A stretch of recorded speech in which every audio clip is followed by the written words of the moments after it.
လူရွယ်လေးတယောက်ကအမများနဲ့ကင်းလို့နိုင်မလားအုံနောက်မဲ့ယူသွခဲ့တဲ့ဖြစ်တွေအခုချိန်တောင်နာရမိသားစုကဒုက္ခတွေများငါမသိတတ်ခဲ့တဲ့အမှားတွေချ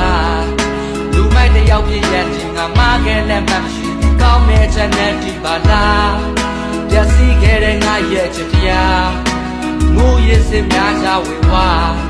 ငါတတိလက်လွတ်ခဲ့တာတွေအပြီးစိတ်ပြောက်ခဲ့တာတွေစိုးမိုက်ခဲ့တဲ့ဖြစ်တွေအားလူဆိုရမတဲ့မျိုးပဲစင်ချေတွေပေးခဲ့ရဲ့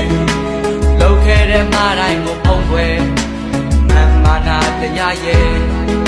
ငါအတားတွေကိုငါခွာချရန်ညို့ပြန်စားမုန်းတရားတဲ့အာသာရာမကောင်းတဲ့ခြင်းစရိုက်တွေစွန့်လို့ဘဝကိုသင်္ကာပြန်စားငါရဲ့မနာ